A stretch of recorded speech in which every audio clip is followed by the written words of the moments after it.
Now, if this doesn't make you want to duct tape your head about 3 or 4 rounds to keep it from exploding, nothing will. Listen to this cat's explanation. The fella from the Washington Examiner, who really goes out of his way to be impartial, but then he just lets his true colors fly toward the end of this little clip. I mean, it is just incredible. Play allegations concerning Hillary Clinton and her family's foundation. You got new emails out today by WikiLeaks that seem to indicate that the King of Morocco would donate $12 million to the Clinton Global Initiative if and only if he could meet with Hillary Clinton. This, says Democratic Party Chair Donna Brazile, denies she secretly gave the Clinton campaign questions she would be asked. Hillary Clinton would be asked prior to a town hall event, saying those WikiLeaks emails were doctored. Of course they were. Moments ago. Take a listen to him here. Can you imagine if I got the questions? They would call for the reestablishment of the electric chair. That's one way Keep to play. listening. All right, It gets great. Peter Barnes. Hey, Peter.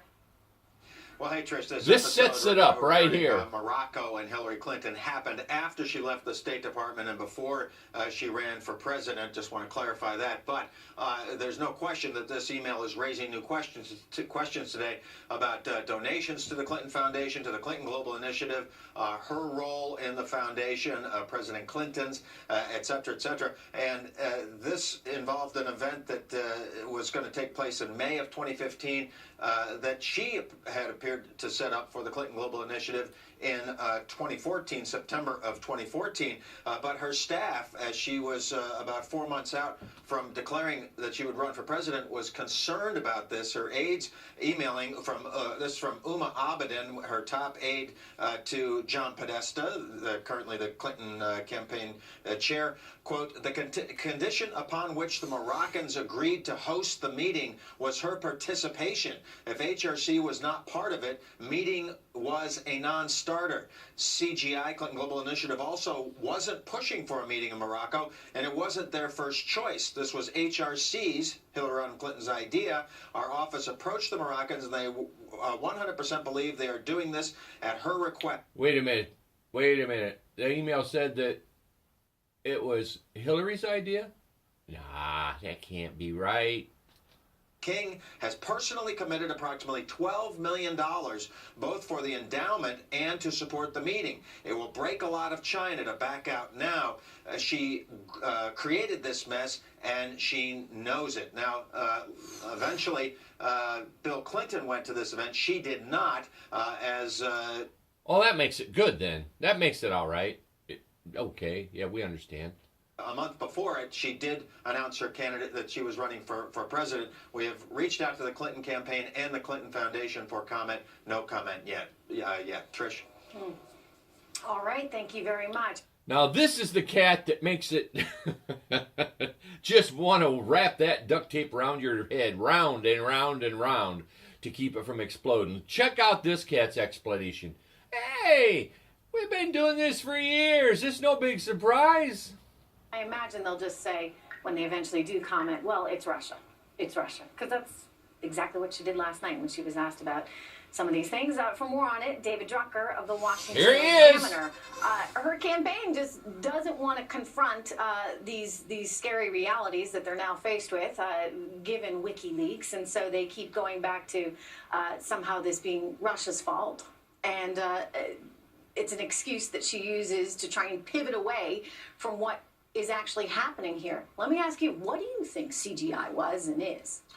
Well, I think politically the issue is whether or not this can hurt her campaign. And I don't think that the Clinton Global Foundation and her interaction with the foundation while Secretary of State after she left the State Department is her biggest political challenge. I've always felt... Oh, of course, she had nothing to do with Clinton Global Initiative or Clinton Crime Family Trust Fund. Nothing to do with it while she was in office. No. Emails and her private server that she had in her basement while she was Secretary of State. Yeah, that's a problem. But at the same time, David, I mean, if you've got a foundation that's been set up for charity and yet is somehow simultaneously being used to get access to the State Department or access to the person that many believe would be the next president of the United States, that's not good.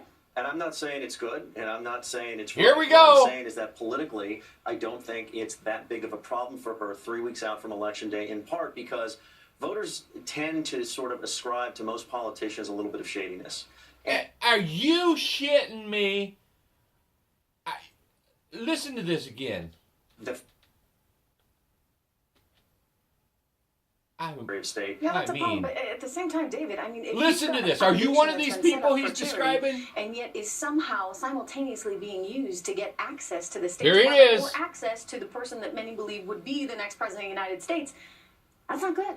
And I'm not saying it's good, and I'm not saying it's right. What I'm saying is that politically, I don't think it's that big of a problem for her 3 weeks out from Election Day, in part because voters tend to sort of ascribe to most politicians a little bit of shadiness. Oh, my God. And the fact that the Clintons are a little bit shady has been built into the equation, priced in, if you will, for the last 20 years. And so it's not the kind of thing that's going to be revelatory. You know, like, oh my God, I thought that they were pristine, and now we're finding out that Did you think they were pristine? to be president, and the Clinton Global Foundation and all the I things we're disagree. finding out. It feels like it should blow up her image there. Right, I mean, that's a different story. The idea that someone in public office could be corrupt, that's a threat to what we stand for as a country. I mean, for Nah. Americans to shrug that off. Why? Nah. You got to get over that. You got to get past that. We're in the 2000s now, the 2020s almost. You got to get over that. That you think so many voters are just willing to look the other way. Well, it's not that they're willing to look the other way. It's just that that's what they are used to from politicians over the years from both parties. And Donald Trump Oh, my is not God. a pristine messenger when it comes. Oh, man. That guy is just incredible. Break out the duct tape.